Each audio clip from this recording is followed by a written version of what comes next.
Hello, thanks for joining me. I'm Tina McDonald, and today's counselling conversation is going to be around that difficult subject of expectations. Let's start off with the kind of definition of expectations. So it's a strong belief that something will happen. Expectations are a wonderful thing when we engage with them for ourselves. So there's only us involved in the interaction, and we're kind of setting goals, or we're deciding, what we want from ourselves because we know our own confines, our own boundaries, all of those things that we've talked in other videos.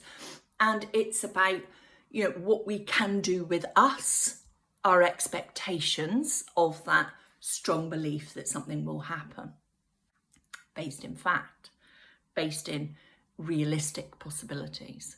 So this conversation is actually around expectations when we are engaging with other people. So there's your clue, others. So if it's our expectations of others, and our expectation is built completely around what we would do in a situation, then we're already setting ourselves up for failure, and we're already setting the other person to be in the role of disappointment. Well, they didn't do it, they didn't manage it. But actually, if you hadn't had a conversation with them around your expectations, they were always going to fail because they didn't know what your expectations were, because actually they're not you. So when we look at your expectations, often they begin with the should, shouldn't. Why would they do that? Well, because they're not you. How could they do that? Well, obviously they can, because they did. And so it's that whole set of reasoning around why somebody is involved or engaging in something, and it goes against your expectations. Other words that we could use for expectation are assumption, prediction, the prospect of.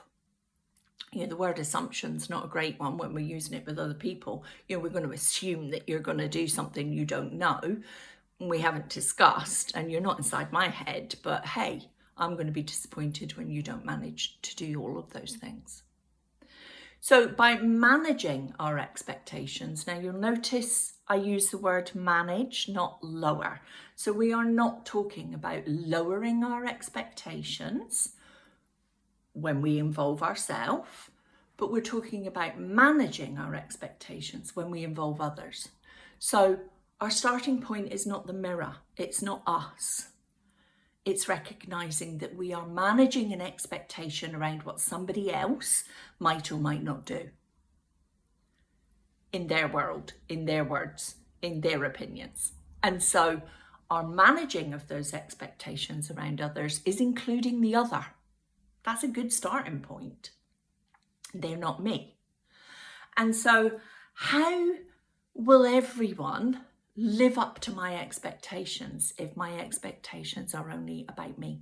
By preempting and managing our expectations, reframing how the interaction might or might not go depending on the other, depending on a conversation. Now that conversation isn't about you need to be this as though you were me, because that's actually manipulation and your expectation is rigid and that's not fair to others. But also about offering yourself the possibility that not having expectations is okay. I know that's where that openness lies, and sometimes that can be a scary place because we can't predict, we can't assume, we can't expect. And sometimes that gives us a sense of anxiety, but that's about our anxiety. It's not about the other person rigidly having to perform as though they were you in an interaction where there are more than just you. And so sometimes it's unrealistic to expect others to know what your expectations are, expecting others. And so it's about recognizing when different people are involved, different viewpoints are also involved, and that sometimes that's a really healthy thing. If we have such rigid expectations about how everything shouldn't be, why don't you, what about, then actually we leave ourselves so closed in. The starting point being, I expect others to behave as themselves, and then I can manage my expectations of my interaction with that. Whistle-stop tour of expectations. I hope that was helpful. I hope it opens up reframing and looking at repeat cycle situations where you always go in with the same expectations on lots of different people and the same thing happens. It might be helpful to have a little look at that starting point. As always, please like, subscribe, leave comments, and take care. And thank you for your time.